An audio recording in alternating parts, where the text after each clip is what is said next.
반갑습니다. 2월 첫 주일 사랑과 은혜와 감사가 넘치는 주일 예배 가운데 나오신 모든 성도님들 주님의 이름으로 환영하고 축복합니다.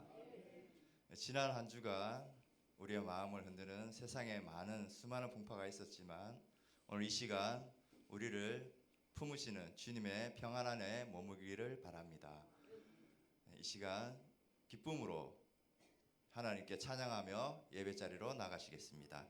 찬송가 429장 찬송하시겠습니다.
아멘. 405장 찬송하시겠습니다. 405장입니다.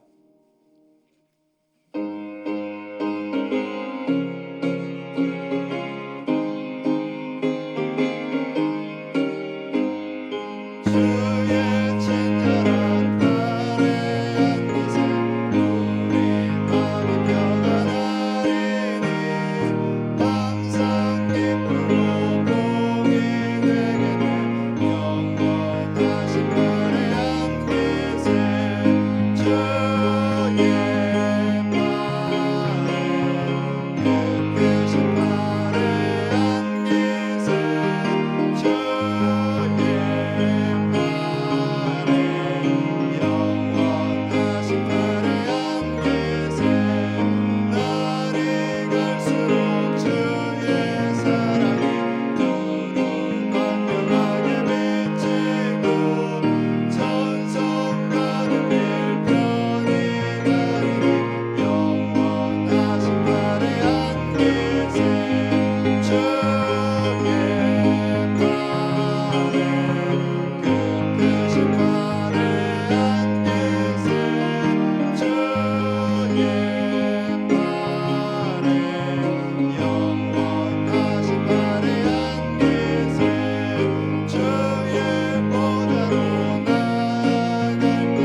주의 보좌로 나갈 때에 기뻐 찬미 소리 외치고 겁과 두려움 없어지리니 영원하신 발에 안기세 주의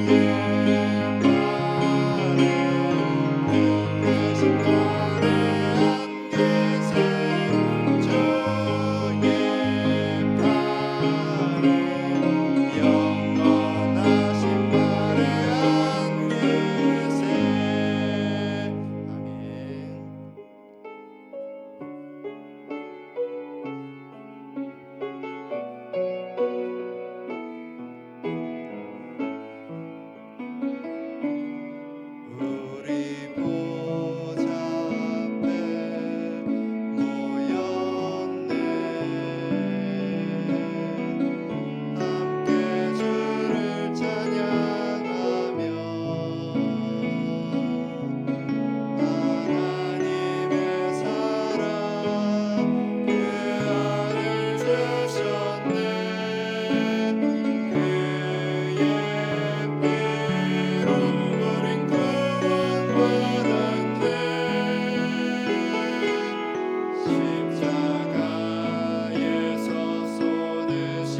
다 함께 묵상 기도하심으로 2월 첫째 주일 오전 예배 하나님께 드리겠습니다.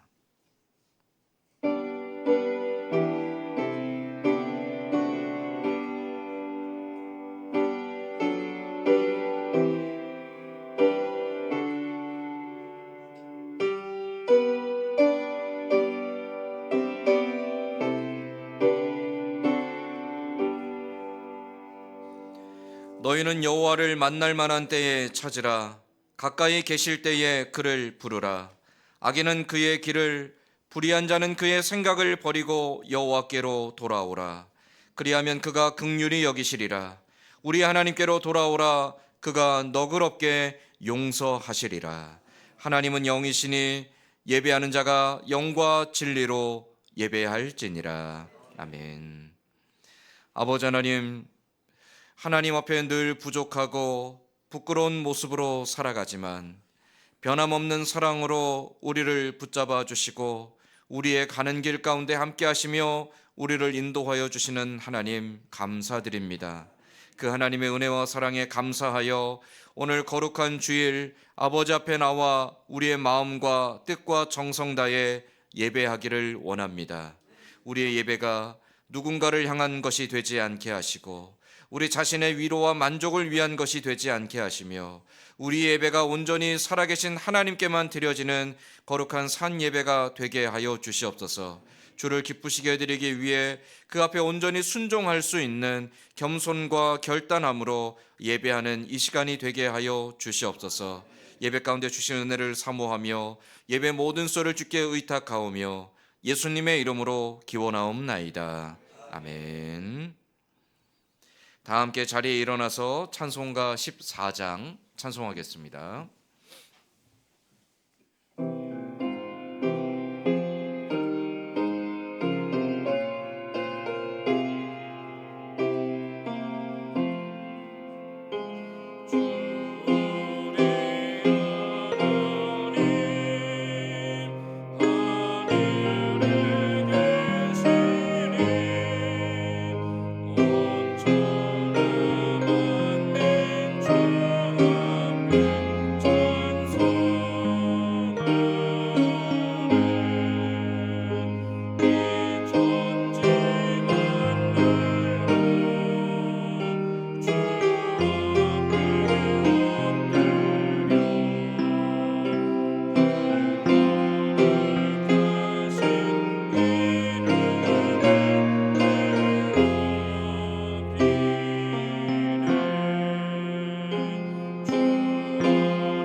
83번 빌립보서 4장 말씀입니다.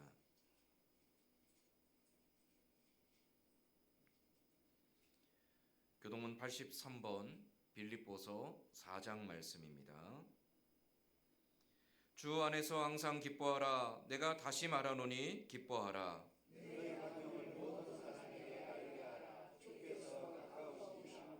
아무것도 염려하지 말고 다만 모든 일에 기도와 간구로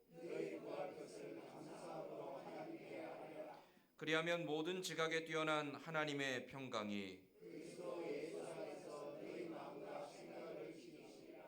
끝으로 형제들아, 무엇에든지 참되며 무엇에든지 경건하며 무엇에든지 옳으며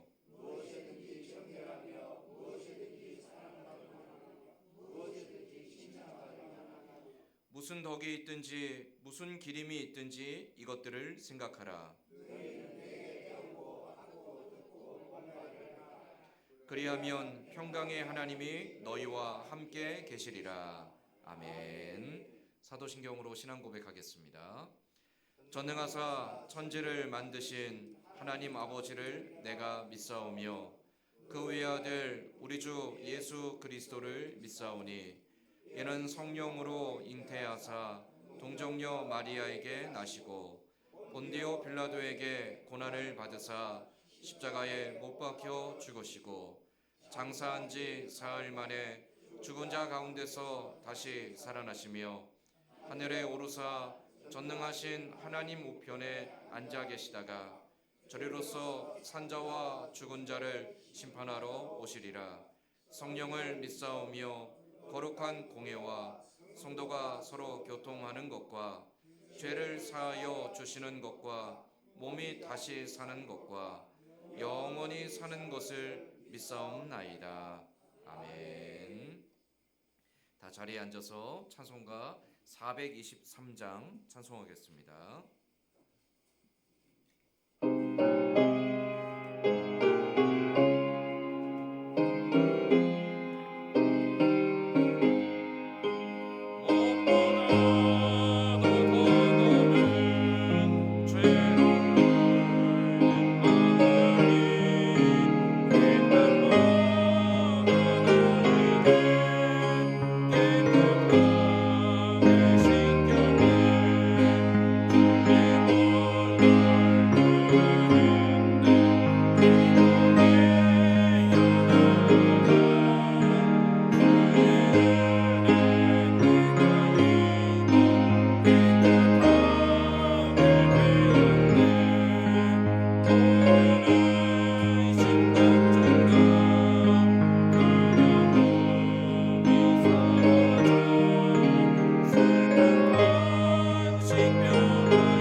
김인찬 장로님 대표하여 기도하겠습니다.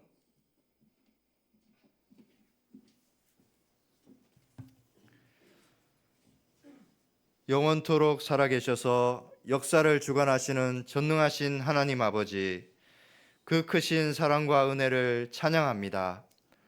차가운 겨울바람 속에서도 생명의 기운을 예비하시고 2월의 첫 주일을 거룩한 성일로 구별하여 우리를 예배의 자리로 불러주시니 감사합니다. 지난 한 주간도 세상의 거센 물결 속에서 우리를 눈동자처럼 지켜주신 주님의 은혜를 기억하며 이 시간 온 마음과 정성을 다해 신령과 진정으로 예배를 드립니다. 하나님, 지난 한 주간도 주님의 뜻보다 우리의 생각을 앞세웠고 사명보다 안일함을 택했던 저희의 연약함을 고백합니다. 주님의 십자가 보혈로 저희의 모든 허물과 죄를 씻어주시고 다시 복음 앞에 바로 서는 심령이 되게 하여 주시옵소서. 이 시간 드리는 예배 위에 성령님 임재하여 주시고 찬양하는 입술과 기도하는 심령, 말씀을 듣는 모든 성도들의 마음을 열어주시옵소서. 하나님, 이 나라 대한민국을 불쌍히 여겨 주옵소서.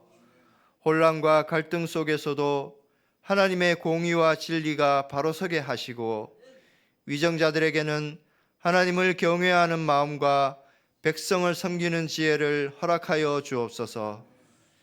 교회가 세상의 빛과 소금의 사명을 잘 감당하게 하시고 어둠 속에서도 복음의 소망을 밝히 비추는 교회 되게 하여 주옵소서.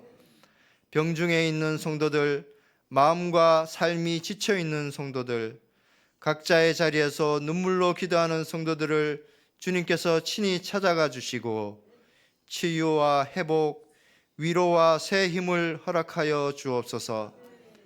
세상의 탐욕과 욕망으로부터 진리를 알게 하시고 진리를 통해 자유를 얻는 믿음의 군속들이 되게 하여 주옵소서. 가정마다 주님의 평강이 넘치게 하시고 자녀 세대가 믿음 위에 굳게 서는 은혜가 더하여 주옵소서.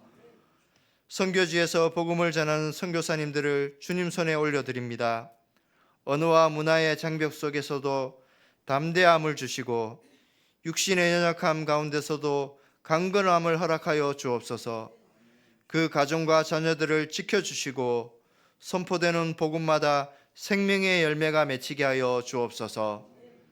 어려운 환경 속에서도 묵묵히 복음의 씨앗을 뿌리는 협력교회의 목회자들과 그 가족들을 붙들어 주옵소서. 엘리야에게 까마귀를 통해 먹이셨던 주님의 공급하심이 그들의 삶에 나타나게 하시고 성령의 위로하심이 날마다 새로워져 낙심치 않고 사명을 감당하게 하옵소서. 단위에 세우신 담임 목사님께 성령의 능력과 지혜를 더하여 주셔서 선포되는 말씀이 살아 역사하는 능력의 말씀이 되게 하시고 듣는 저희의 모든 삶이 변화시키는 말씀이 되게 하여 주옵소서. 이 혼탁한 시대에 귀하게 쓰임받는 주의 종으로 사용하여 주시옵소서. 오늘 드리는 이 예배를 통해 하나님 홀로 영광 받아 주시고 예배에 참석한 모든 성도들이 은혜 받고 결단하며 세상으로 나아가게 하옵소서. 예배의 처음과 마지막을 주님께 의탁드리며 저희를 구원하신 예수 그리스도의 이름으로 간절히 기도드리옵나이다. 아멘.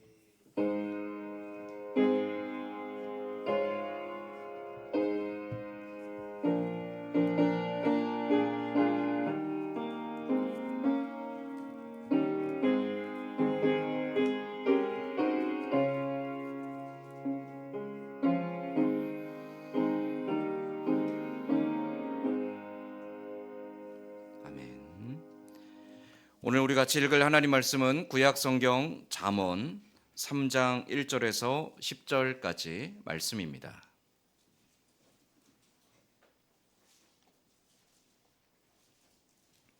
제가 가진 성경은 구약 성경 913페이지에 있습니다. 잠언 3장 1절에서 10절까지 말씀입니다.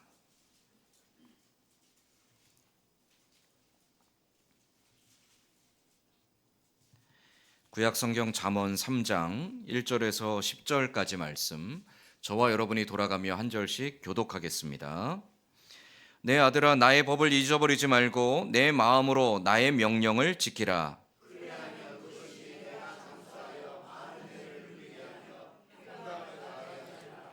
인자와 진리가 내게서 떠나지 말게 하고 그것을 내 목에 매며 내 마음판에 새기라.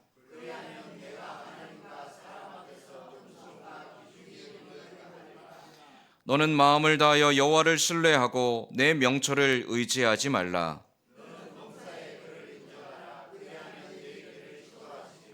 스스로 지혜롭게 여기지 말지어다. 여호와를 경외하며 악을 떠날지어다. 내 재물과 내 소산물의 처음 익은 열매로 여호와를 공경하라.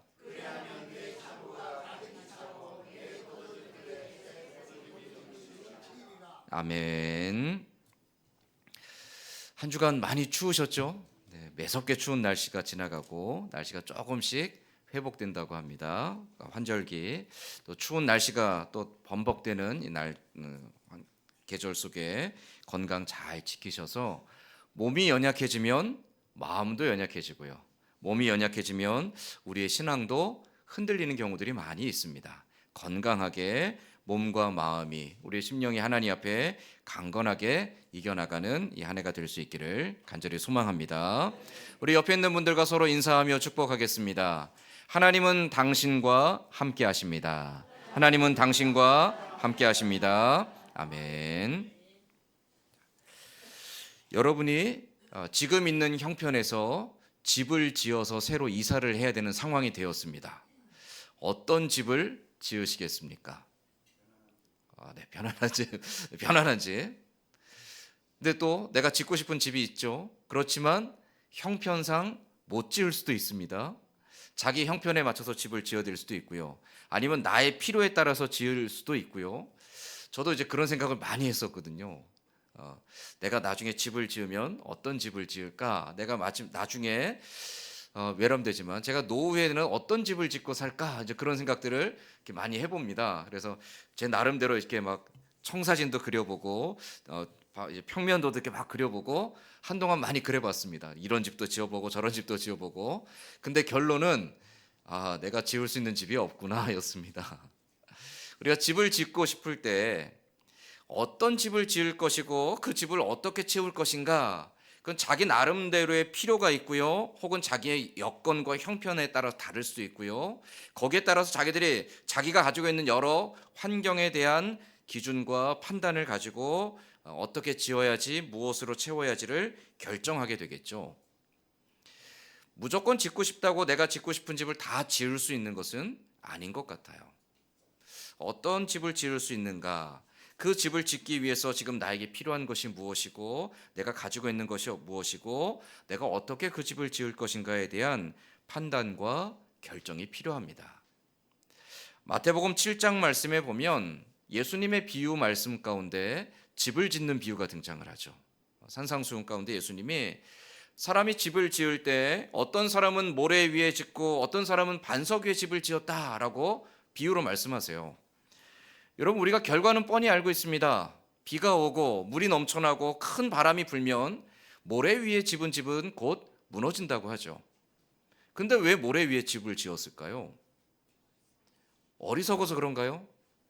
여건이 그거밖에 안 되고 자기가 생각하기에 그게 옳다라고 여겼기 때문에, 그렇게 할 수밖에 없다라고 여겼기 때문에 그는 모래 위에 집을 지었습니다.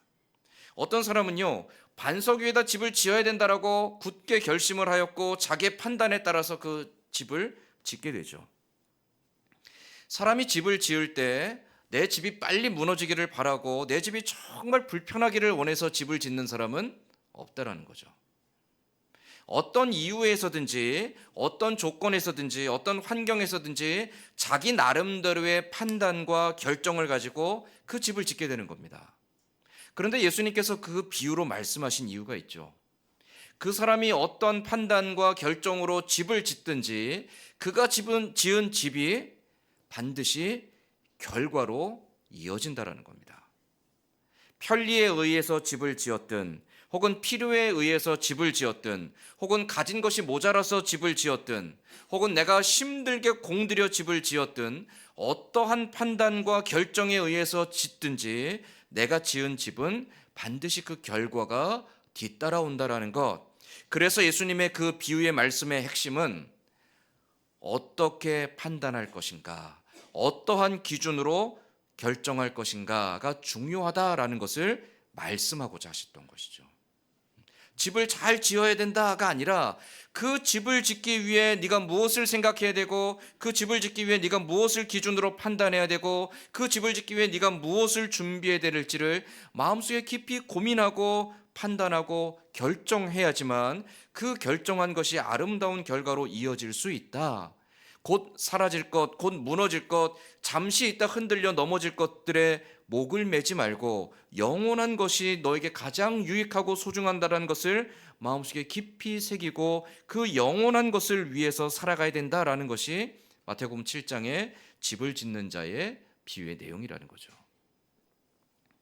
이 말씀은 또한 오늘 우리의 삶을 살아가고 있는 우리들에게 주시는 교훈이기도 합니다. 우리는 살아가면서요, 마치 집을 짓는 것처럼 수없이 많은 선택과 결정을 해야 됩니다.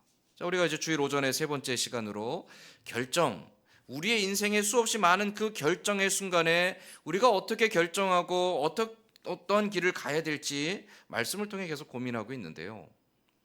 우리가 인생을 살아가며 우리 앞에 직면해 있는 많은 문제들, 때로는 크고 중대한 문제들, 때로는 아주 사소한 문제들일지라도 우리는 그 문제들 앞에서 선택하고 결정해야 되는 사람이죠. 그런데 중요한 것은 우리가 선택하고 결정한 것은 반드시 우리 인생의 결과로 뒤따라온다는 거예요. 내가 어떤 선택을 하든, 내가 어떤 결정을 하고 어떤 삶을 살아가든 그 결과는 반드시 찾아오게 됩니다. 그렇기 때문에 우리는 어떤 선택과 결정 앞에서 항상 깊고 진중하게 고민해야 됩니다. 무엇을 고민해야 되죠? 특별히 믿음의 사람들은 이것이 정말 하나님의 선하고 올바르신 뜻에 합한 것인가? 이것이 정말 하나님이 기뻐하시는 뜻인가? 이것이 정말 하나님께서 나를 통해 이루고자 하시는 바인가? 아니면 내가 하고 싶은 것인가에 대하여 우리는 끊임없이 치열하게 고민해야 된다는 겁니다. 믿음의 사람들은 그 고민들 속에서 무엇을 쫓아가야 됩니까? 내가 원하고 바라고 내 몸이 원하고 내 마음이 원하는 것이 아니라 하나님이 기뻐하시는 것을 따라가기 위해 나를 끊임없이 포기하고 버려야 되는 처절한 자기 절제와 자기 연단을 통하여서 하나님의 기준을 따라 살아가고자 하는 선택과 결정을 내려야 한다는 것이죠. 그러할 때 우리는 후회 없는 결정을 통하여서 가장 복 있는 삶을 살아갈 수 있게 되는 것입니다. 저와 여러분이 하나님의 기뻐하시는 뜻을 따라가는 이 후회 없는 선택과 결정을 통하여서 하나님이 약속하신 가장 복 있는 인생을 살아가는 저와 여러분과 우리 가정과 교회 될 수 있기를 주님의 이름으로 간절히 소망합니다. 아멘. 그러면 후회 없는 결정을 위해서 우리에게 필요한 것이 뭘까요? 후회 없어야 되잖아요. 우리가 선택한 것이, 우리가 결정한 것이 가장 유익하고 가장 아름답고 가장 복된 길이어야 되잖아요. 그 후회 없는 결정을 위해서 필요한 것은 바로 지혜입니다. 무슨 지혜입니까? 하나님의 뜻을 분별하는 지혜이죠. 오늘 세 번째 시간으로 우리가 잠언 3장의 말씀을 보았는데 이 잠언서 전체가 지혜의 책입니다. 지혜에 대한 교훈이죠. 이 잠언은 대부분이 솔로몬에 의해서 기록된 책입니다. 솔로몬이 하나님께 받은 바 지혜, 솔로몬 우리가 지혜의 왕으로 알고 있잖아요. 그 지혜를 가지고 평생을 살았으나 그의 노년에 그는 하나님 앞에 정말 파렴치한 죄악들을 범하게 됩니다. 하나님이 주신 지혜에 비하여서 그가 노년에 이룩한 삶은 하나님 앞에 정말 부끄럽고 하나님 보시기에 파렴치한 인생이었습니다. 뒤늦게서야 솔로몬이 자기의 인생을 후회하며 내 자녀들은 이런 실수를 범하지 말라라고, 나와 같은 실수를 반복하지 말라라고 그들에게 인생의 교훈을 주고자 쓴 책이 바로 잠언과 전도서의 말씀이죠. 하나님은 솔로몬에게 지혜를 주셨습니다. 왜 지혜를 주셨을까요? 열왕기상 3장 9절 말씀에 보면 솔로몬이 왕위에 오를 때 하나님 앞에 간절히 구하는 바가 있습니다. 우리가 흔히 지혜를 구했다라고 알고 있잖아요. 정확히는 지혜가 아닙니다. 솔로몬이 하나님 앞에 구한 것은 지혜가 아니라 하나님의 뜻을 알게 하옵소서였습니다. 자, 열왕기상 3장 9절 말씀을 우리 한번 같이 읽어보겠습니다. 열왕기상 3장 9절 같이 읽겠습니다. 누가 주의 이 많은 백성을 재판할 수 있사오리이까? 듣는 마음을 종에게 주사 주의 백성을 재판하여 선악을 분별하게 하옵소서. 아멘. 이게 솔로몬이 구한 거예요. 우리가 이제 흔히 이걸 지혜라는 말로 재해석했는데요. 정확히 솔로몬은 두 가지를 구했습니다. 첫 번째는 듣는 마음을 달라고 구합니다. 무엇을 들어야 됩니까? 하나님의 음성을 들어야 됩니다. 하나님 나에게 이 나라 이 백성들을 맡겨주셨는데 하나님 이 나라 이 백성들을 다스릴 만한 힘과 능력과 지혜가 나에게는 없습니다. 하나님 이 많은 백성들을 내가 어떻게 바른 길로 인도하고 그들이 가지고 오는 송사들을 어떻게 공정하게 판단할 수 있겠습니까? 하나님, 나는 이 많은 사람들의 아픔을 다 이해할 수도 없고 이 많은 사람들의 고민을 다 알 수도 없으며 이 많은 사람들의 억울함을 다 풀어줄 만한 능력도 없습니다.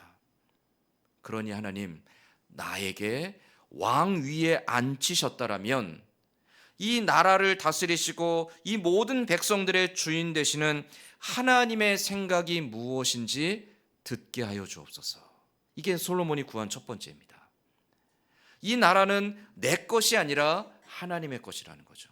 그러니까 하나님께서 이 나라를 어떻게 다스리기를 원하시는지 왕이신 하나님의 음성을 들을 수 있게 하여 주옵소서. 그게 솔로몬이 구한 첫 번째입니다. 두 번째로 솔로몬이 구한 것은 그 하나님의 음성을 들음으로 말미암아 내가 백성들 앞에 섰을 때 선악을 분별하는 능력을 주옵소서. 무엇이 선한 것이고 무엇이 악한 것인지, 정확히는 무엇이 하나님 앞에 옳은 것이고 무엇이 하나님 앞에 옳지 않은 것인지를 분별하게 하여 주옵소서. 이게 솔로몬이 구한 두 번째이죠. 하나님의 음성을 듣는 마음과 선악을 분별하는 능력, 우리는 이것을 그냥 통상적으로 지혜라고 표현을 했습니다. 솔로몬이 말하는 지혜, 그것은요, 결과적으로 보면 잠언과 전도서 전체 말씀을 보면 지혜는 지혜의 근원이 되시는 하나님을 향해 겸손하게 나아가서 하나님의 음성을 듣는 것입니다. 그게 지혜죠. 솔로몬이 구한 것, 하나님의 음성을 듣는 것과 선악을 분별하는 것을 지혜라고 말하는 이유도 거기에 있습니다. 솔로몬이 원했던 것은요, 철저하게 내가 어떻게 이 나라의 왕으로서의 권위를 세우고 왕으로서의 이 위치를 지킬 것인가가 아닙니다. 솔로몬의 목표는 하나입니다. 하나님의 나라, 하나님의 백성을 하나님의 뜻대로 다스리게 하옵소서. 내가 아니라 하나님이 하시는 일에 내가 부름받았사오니 하나님의 뜻을 내가 거스리지 않게 하시고 하나님의 뜻에 복종하게 하옵소서. 솔로몬이 그것을 하나님께 구했을 때 하나님이 그것을 기쁘게 여기시죠.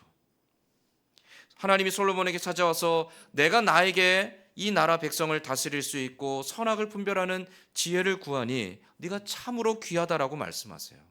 네가 왕으로서의 권위를 구하지도 않고 힘을 구하지도 않고 백성들 위에 군림하고자 하는 강력한 권력을 구하는 것도 아니고 금은 보화를 구하는 것도 아니라 이 백성을 나의 뜻대로 다스리기를 원하는 너의 마음이 참 아름답다라고 하나님이 솔로몬을 기뻐하시죠.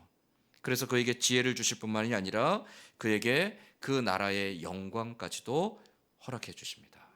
그래서 솔로몬 때는 그야말로 부족함이 없는 태평성대를 누리게 되는 겁니다. 그렇게 지혜를 받고 나라를 다스리며 하나님의 도우심을 통하여 태평성대를 이루었던 솔로몬. 그러나 그가 노년이 되면요, 그 하나님을 의지하지 않습니다. 그 하나님을 경외하지 않습니다. 그 하나님을 위해서 다스리지 않습니다.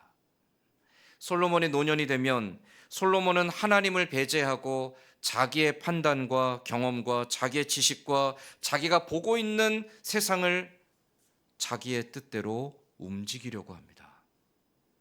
하나님이 없는 통치, 하나님이 없는 왕권, 하나님이 없는 송사. 솔로몬은 철저히 하나님을 배제하고 자기의 기준으로 자기의 소견에 옳은 대로 행하게 됩니다. 하나님이 기뻐하시는 길이 무엇인지 판단하지도 않고요, 따라가지도 않습니다. 자기 기뻐하는 길로, 자기 몸이 원하고 자기 마음이 원하는 길로 내달립니다. 어떻게 됐을까요? 하나님께서 다윗과 솔로몬에게 약속하신 바가 있기 때문에 솔로몬 때에는 아무 일도 있지 않았습니다. 그러나 솔로몬 다음 세대에 가면 나라가 둘로 쪼개집니다. 솔로몬이 죽은 후에 나라가 남과 북으로 찢어지게 돼요. 왜 그렇게 됐겠습니까? 솔로몬의 불의함과 죄악이 가져온 결과입니다. 솔로몬이 가지고 온 이방 여인들과의 수많은 결혼을 통해서 그들이 가지고 온 수많은 우상들을 왕궁에서부터 섬기기 시작하며 이스라엘 전역에 우상 숭배 문화를 전파한 패역한 왕이 솔로몬이었습니다. 그 솔로몬을 징계하기 위해서 하나님은 이스라엘을 남과 북으로 찢어 놓으셨습니다. 그의 잘못된 결정이, 그의 잘못된 인생이 정말 끔찍한 결과를 가져오게 되었다라는 것이죠. 그가 죽음을 앞두고 노년이 되어서야 자기의 잘못을 비로소 깨닫게 됩니다. 자기가 얼마나 부끄러운 짓을 했는지, 자기가 하나님 앞에 얼마나 큰 실수를 했는지, 자기가 얼마나 하나님의 마음을 아프게 하고 하나님을 배신했는지 솔로몬이 뒤늦게 깨닫습니다. 그래서 후회하죠. 자기 인생을 처절하게 후회하며, 아들아, 너는 나와 같은 실수를 반복하지 마라. 너에게 허락하신 인생을 다시금 네가 반복하지 마라. 너가 실수를 통하여서 하나님의 진노와 징계를 반복하지 마라라고 권면해 주고자 그 인생에 자기가 경험했던 걸 바탕으로 주는 지혜가 바로 잠언과 전도서의 말씀이라는 것이죠.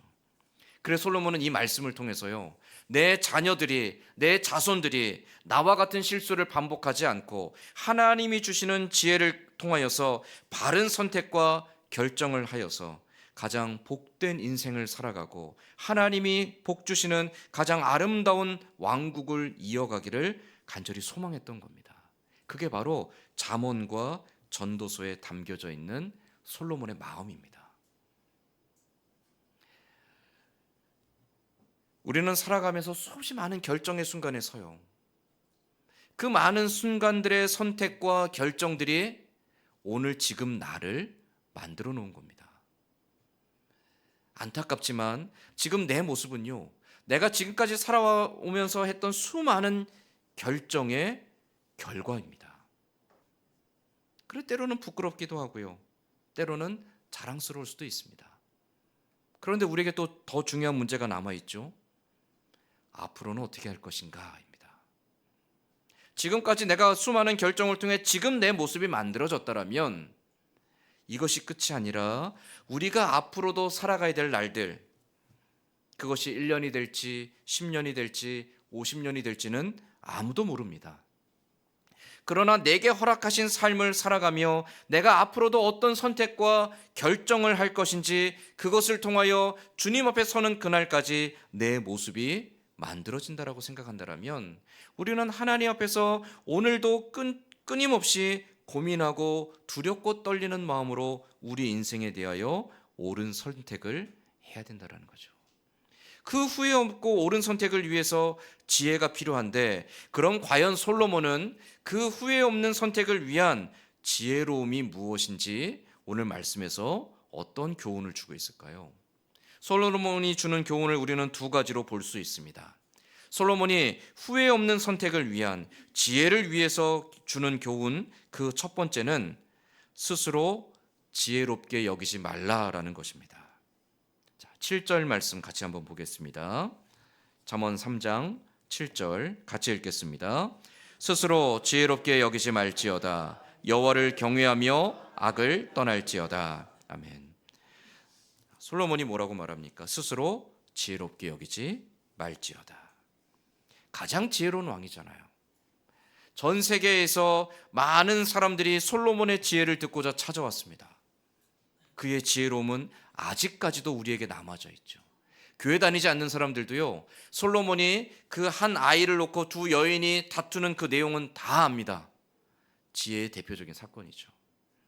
그렇게 지혜로운 사람이었어요. 그런데 그 솔로몬이 뭐라고 말합니까?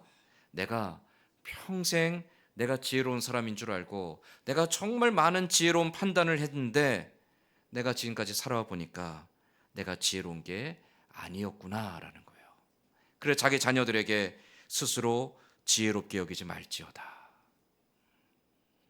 우리는요, 내가 알고 있는 것을 전부라고 생각합니다. 내가 들은 것, 내가 배운 것, 내가 어딘가에서 경험한 것을 내가 아는 세상의 전부라고 여겨요. 그래서 내가 무언가를 들으면 그걸 누군가에게 꼭 가르쳐 주고 싶어요. 야, 이게 옳대. 또 시간이 지나 또 다른 걸 들으면요, 아니야, 야, 이거 이렇게 해야 된대. 우리는 내가 아는 거의 전부라고 여기며 살아가는 존재입니다. 그건 어쩔 수 없어요.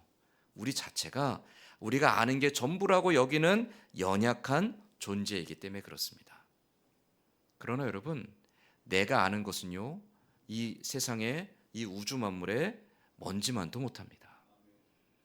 우리는 이 세상이 어떻게 만들어졌는지, 이 세상이 어떻게 지금도 운행하고 있는지, 이 우주가 어떻게 지금도 저렇게 질서정연하게 움직이고 있는지 우리는 다 알지 못합니다.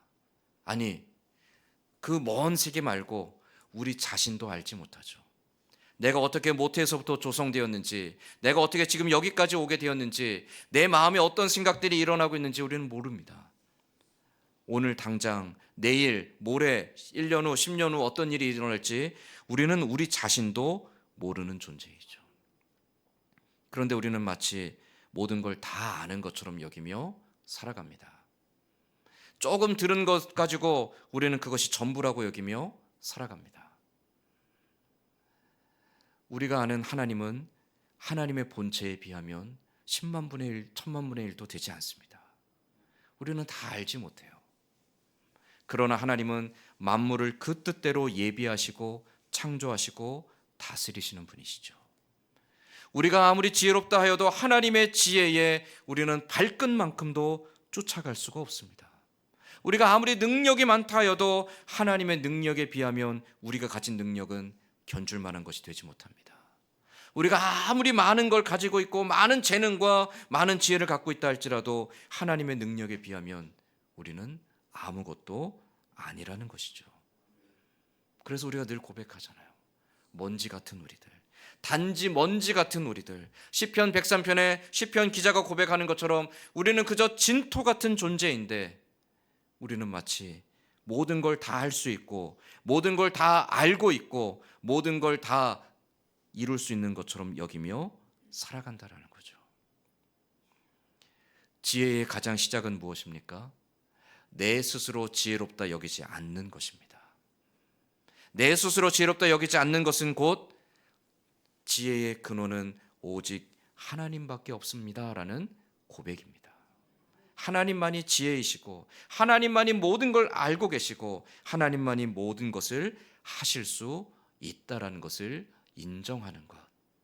이게 바로 지혜의 시작이라는 것이죠. 그래서 5절 말씀에 보면 솔로몬이 이렇게 교훈합니다.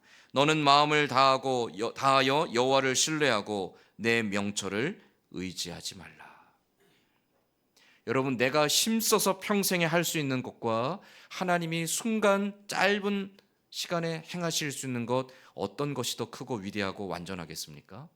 하나님이 하시는 거죠.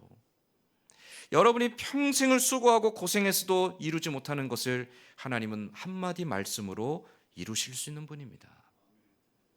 그래서 우리는 내가 무엇을 해낼지, 내가 어떻게 이 일들을 이룩할지 여기에 창념하여서 그것을 매달리는 거, 하나님 앞에 하나님, 내가 이러한 계획을 세웠으니 당신이 나를 도와주셔야 되겠습니다라고 하는 것이 아니라 하나님, 나는 지혜가 모자라고 힘이 모자라고 능력이 부족하오니 주의 뜻대로 하옵소서. 하나님 앞에 굴복하는 사람이 돼야 된다라는 것이죠. 많은 사람들이 기도를 잘못 가르치고 있습니다. 잘못된 신앙을 자꾸만 주입하고 있는데요. 내가 하나님을 감동시키고 내가 하나님을 설득해서 내가 원하는 것을 하나님께로부터 얻어낸다라고 자꾸만 여깁니다. 여러분, 이건 큰 교만합니다. 우리는 하나님을 움직일 능력이 없습니다. 하나님이 그 뜻대로 역사하시는 거죠. 그럼 무엇이죠?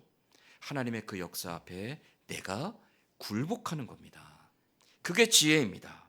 스스로 지혜롭게 여기지 말고 지혜의 근원이 되시고 능력의 근원이 되시는 하나님 앞에 나를 낮추고 내어 맡기고 따라가는 것이죠. 그게 지혜의 근원이라고 솔로몬은 가르쳐주고 있습니다. 자, 두 번째로 후회 없는 선택을 위한 지혜는 무엇인가? 솔로몬이 주는 두 번째 교훈은 여호와의 말씀을 마음에 새기고 그 말씀을 의지하라라는 것입니다. 자, 1절 말씀에 내 아들아 나의 법을 잊어버리지 말고 내 마음으로 나의 명령을 지키라. 마치 솔로몬이 자기의 말을 자기 아들에게 가르치는 것 같죠? 아닙니다. 내 아들아 나의 법을 잊어버리지 말라. 나의 법은 무엇이냐면 여호와를 경외하는 것이 지혜의 근본이다라는 말씀입니다. 내가 하는 말이 아니라 여호와를 경외하는 것, 그것이 바로 솔로몬이 자기 아들에게 주는 말이에요. 나의 법을 잊어버리지 말고 너의 마음으로 나의 명령을 지키라. 여호와의 말씀에 귀를 기울이고 여호와의 말씀에 복종하는 자가 되라 뜻이죠. 이게 솔로몬이 주는 지혜의 두 번째 교훈이라는 거예요. 모든 지혜는 하나님께로부터 온다고 했죠. 하나님께로부터 오는 그 지혜를 우리가 어떻게 깨달아 알 수 있을까요? 성경이 있기 전에는요, 하나님께서 선지자를 통해서 직접 계시하셨습니다. 성경의 많은 저자들, 약 40명에 이르는 이 저자들은 하나님께로부터 직접 계시를 받아 그 계시를 기록하였습니다. 왜 그들에게 하나님은 계시를 주시고 그들의 그 계시를 기록하게 하셨을까요? 하나님의 생각과 하나님의 계획과 하나님의 성품과 하나님의 존재에 대하여서 사람들에게 알리기 위함입니다. 그 알리는 방편으로 사용하시는 것이 무엇이냐면 계시이고, 그 계시가 시간이 지나고 시대가 변하여도 영원히 변치 아니하도록 계속 이어질 수 있도록 기록으로 남기게 하신 겁니다. 그게 바로 계시의 말씀, 오늘 우리가 보는 성경이죠. 그럼 오늘날에는 하나님께서 직접적으로 계시하지 않으실까요? 네, 그렇습니다. 하나님은 직접적으로 사람에게 계시하지 않으십니다. 아니, 그럼 그건 잘못된 것 아닙니까? 아니요. 하나님의 계시는 완성되었습니다. 어디서 완성되었습니까? 하나님의 말씀을 통하여 완성된 겁니다. 그래서 이제 예수 그리스도 안에서 거듭난 모든 하나님의 사람은 어떻게 하나님의 뜻을 알 수 있습니까? 하나님의 말씀을 통하여 하나님의 뜻을 알 수 있는 겁니다. 여러분, 왜 우리가 성경을 읽어야 되죠? 지루하잖아요. 잘 이해 못하겠잖아요. 보다 보면 잠이 오잖아요. 보다 보면 잘 이해도 못하니까 자꾸만 이게 그냥 겉으로 읽는 것 같고. 그런데 여러분, 우리가 히브리서의 말씀을 정확히 기억하고 있죠. 하나님의 말씀은 살아있고 운동력이 있어 좌우의 날선 어떤 검보다도 예리하여. 하나님의 말씀은 살아있고 운동력이 있어서 우리가 이걸 지혜로 알고 지식으로 알고 이것을 어떻게 분석하고 이것을 어떻게 해석할지 거기에 매달리는 것이 아니라 이 말씀을 계시하여 주신 성령을 통하여서 우리 마음의 어두운 빛을 비추어 주십니다. 그 마음의 어두움 가운데 하나님 계시의 말씀에 빛을 비추어 주셔요. 그래서 우리는 그것을 신학적으로 조명이라고 말합니다. 여러분, 우리 깜깜한 밤에 불을 켜면 어두움이 사라지고 환하게 보이죠. 마찬가지로 성령께서 우리의 어둡고 아둔한 마음에 말씀의 빛을 비추어 주심으로 하나님을 알게 하시고 깨닫게 하시고 순종하도록 우리를 바꾸어 가신다라는 거예요. 그 성령의 조명하심을 통해 우리는 성경 말씀을 통하여 하나님을 알게 되고 하나님의 뜻을 깨닫게 되는 것이고 하나님의 뜻에 순종하게 되는 것입니다. 그게 계시의 말씀, 성경을 주시는 이유입니다. 종종 나 계시 받았어, 하나님께서 나에게 계시로 말씀해 주셨어라고 하는 분들이 있습니다. 굉장히 위험하고 위험한 일입니다. 왜냐하면 하나님은 계시를 이미 성경을 통하여 완성하셨는데 성경에 없는 계시를 받았다라는 것은 매우 자의적이고 매우 위험한 해석이 될 수 있기 때문에 그렇습니다. 하나님의 말씀은 우리에게 하나님의 뜻을 깨우쳐 주시는 진리의 표준입니다. 그래서 우리는 말씀을 끊임없이 읽고 묵상하고 끊임없이 말씀에 매달려서 그 말씀 속에 하나님은 어떤 분이신지, 그 말씀 속에 이루신 하나님의 역사는 무엇인지를 통하여 오늘 나에게 무엇을 말씀하시는지를 들어야 되는 거죠. 여러분, 다른 데 가서 누군가가 하나님 뜻이 무엇인지 좀 알려주십시오라고 다른 사람 붙잡고 매달리지 마십시오. 그 사람은 여러분에게 하나님의 뜻을 알려줄 만한 충분한 능력도 자격도 없습니다. 하나님의 뜻은 하나님께서 여러분에게 직접 알려주기를 원하십니다. 무엇을 통해서요? 하나님의 말씀을 통해서. 말씀을 떠나서 하나님의 뜻을 알 수 있는 비결은 없습니다. 여러분, 좀 더 편하고 조금 더 쉬운 길을 찾으려고 하지 마십시오. 그 길은 함정입니다. 하나님의 말씀은 우리에게 하나님이 어떤 분인지, 하나님의 생각이 무엇인지, 하나님의 기준이 무엇인지를 가장 정확하고도 완전하게 알려주시는 하나님의 계시의 완성입니다. 그래서 솔로몬은 자기 아들에게 뭐라고 말합니까? 아들아, 이 하나님의 말씀을 사모하고 경외하며 이 하나님의 말씀 속에서 하나님의 선악을 분별하는 지혜를 얻으라. 그렇게 권면한 것이죠. 3절 말씀에 인자와 진리가 내게서 떠나게 하지 말고 그것을 내 목에 매며 내 마음판에 새기라. 인자와 진리. 인자는요, 사랑입니다. 이 사랑이라는 것이 사람이 가지고 있는 온화하고 자상하고 따뜻한 성품을 말하는 것이 아니라 하나님 안에서 변화되어진 하나님 사람의 새로운 성품을 말합니다. 그 인자함과 무엇이요? 진리가 바로 하나님의 말씀이죠. 내게서 떠나게 하지 말라. 자, 이 인자와 진리가 내게서 떠나게 하지 말라를 어떻게 표현했냐면 그것을 내 목에 매며 내 마음판에 새기라. 마음은 내가 하는 모든 생각의 근원이고요, 내가 하는 모든 말의 근원이고요, 내가 하는 모든 행동의 근원입니다. 그래서 내 마음이 삐뚤어지면 내 생각이 삐뚤어지고요, 내 말이 삐뚤어지고요, 내 행동이 삐뚤어지게 됩니다. 그래서 솔로몬은 자기 아들에게 내 마음판에 하나님의 말씀을 깊이 새겨서 내 모든 생각과 말과 행실이 하나님의 뜻 앞에 온전히 서게 하라라고 권면한 겁니다. 또 하나, 목에 매라고 하였죠.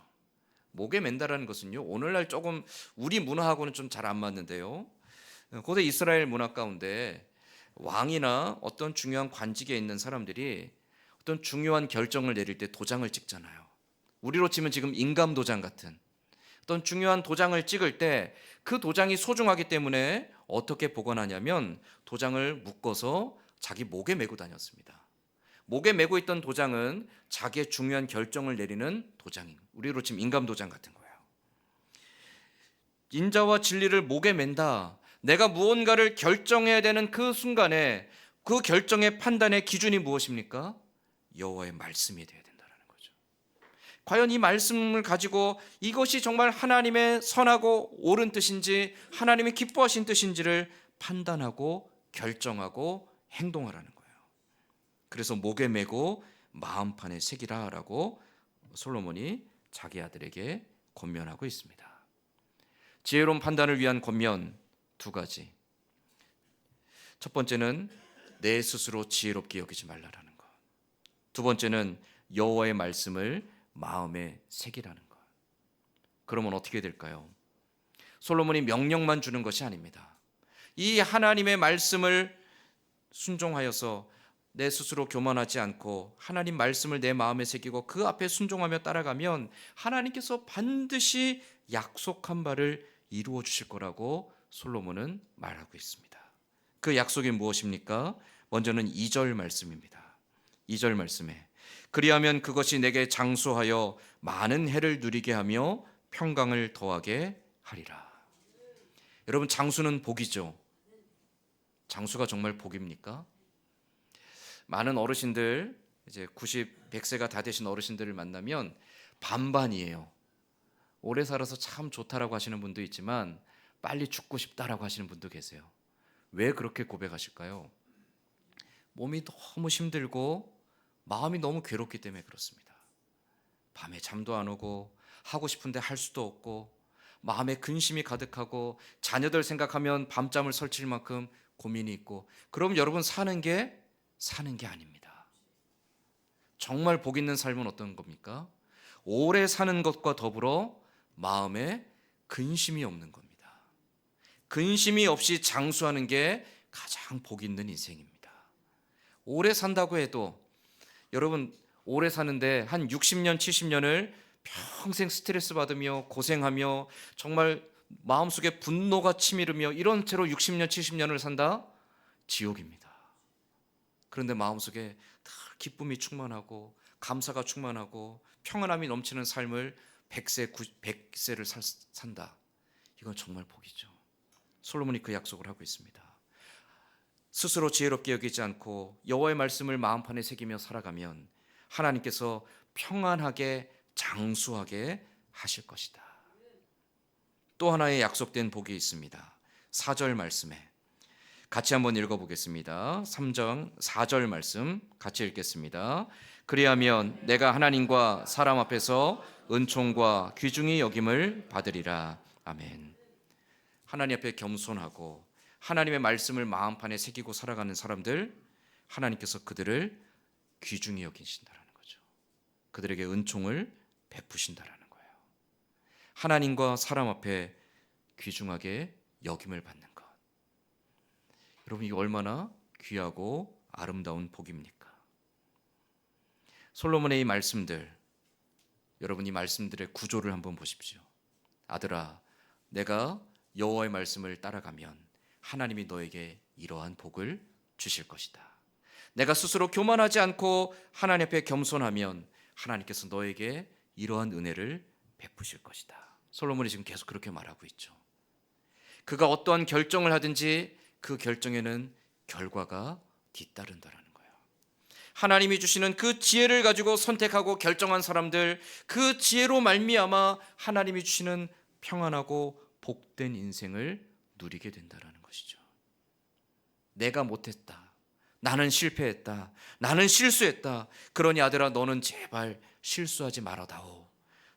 잠언은 바로 솔로몬의 그런 간절한 마음을 담은 지혜의 권면입니다. 사랑하는 성도 여러분, 우리에게 인생의 날들이 얼마나 남았을까요? 그건 아무도 알지 못합니다. 1년을 살지 10년을 살지 50년을 살지 그건 아무도 모르죠. 누가 먼저 갈지도 우리는 모릅니다. 여러분, 거기에 매어 달리지 마십시오.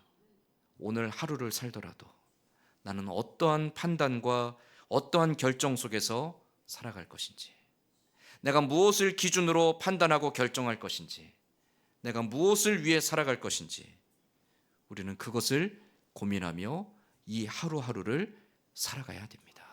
하나님이 주신 지혜 가운데 후회 없는 선택을 하고 후회 없는 결정을 통하여서 우리의 남은 날들이 하나님 보시기에 참으로 아름답고 하나님이 복 주시는 가장 귀한 인생이 될 수 있기를 간절히 소망합니다. 후회 없는 선택을 위해 지혜로운 결정으로, 지혜로운 판단으로 하나님과 동행하는 복된 저와 여러분의 삶 되기를 주님의 이름으로 간절히 소망합니다. 아멘. 기도하겠습니다. 하나님, 우리의 살아가는 날 동안 우리의 생각과 경험들, 우리의 지식과 우리가 옳다 여기는 것들과 우리 마음이 원하고 우리 몸이 원하는 것을 따라가지 않게 하여 주시옵소서. 스스로 지혜롭다 여기지 아니하며 하나님 앞에 겸손히 나아가게 하여 주시옵소서. 우리에게 말씀하시는 하나님, 우리에게 그 뜻을 알리시는 하나님, 우리의 길을 인도하시는 하나님, 그 하나님의 말씀을 우리 마음판에 깊이 새기고 하나님의 인도하심을 따라감으로 가장 지혜로운 결정을 통해 아름다운 인생, 후회가 없는 인생, 가장 복 있는 인생을 살아가는 우리 모두가 되게 하여 주시옵소서. 우리에게 허락하신 이 하루하루를 살아가는 날 동안 하나님 보시기에 가장 복된 삶으로 열매 맺어가는 우리들 모두가 되기를 소망하며 예수님의 이름으로 기도드리옵나이다. 아멘. 우리 함께 찬송가 406장 찬송하며 준비한 헌금 하나님께 봉헌하겠습니다.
하나님 감사합니다. 주께서 우리에게 베푸시는 은혜와 사랑이 우리를 살게 하시고 우리에게 이 모든 것들을 누리게 하시니 감사드립니다.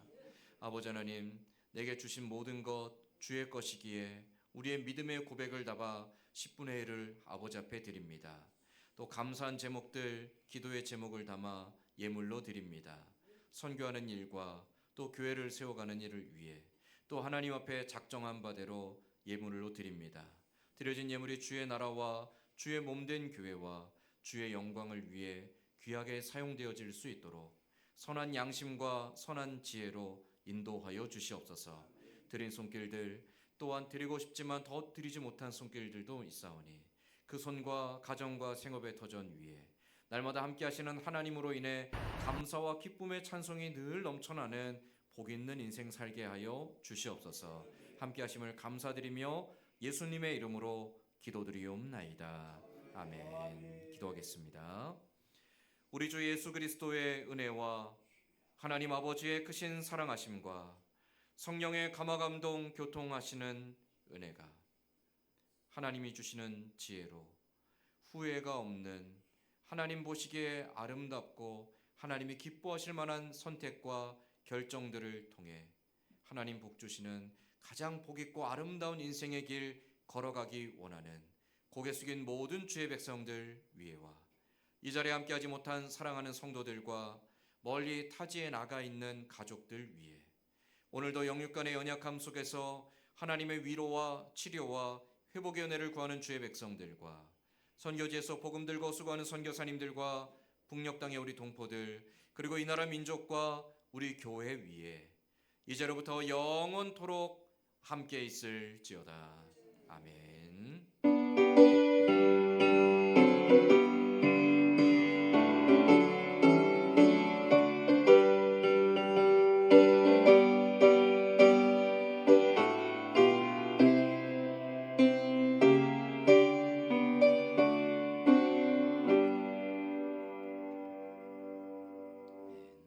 장로님 나와서 교회 소식 전하겠습니다. 교회 소식 전해드리겠습니다. 2월 2일 월요일 내일입니다. 교우 사업장 신방이 있습니다. 2월 6일 금요일에 김규빈 학생이 고등학교 졸업합니다. 위해서 많은 기도와 격려 바랍니다. 다음 주일 점심 식사 시간에 2월 생일 축하의 시간이 있습니다. 이번 주 청소 봉사는 소망조입니다. 김인찬 강영임입니다. 연육간의 연약한 성도님들과 또 연로하신 성도님들을 위해서 나라 민족을 위해서 교회를 위해서 또 선교사님과 협력교회를 위해서 많이 기도해 주시기 바랍니다. 감사합니다. 다 함께 자리에 일어나서 찬송가 620장 1절 찬송하며 오전 예배 모든 수를 마치겠습니다.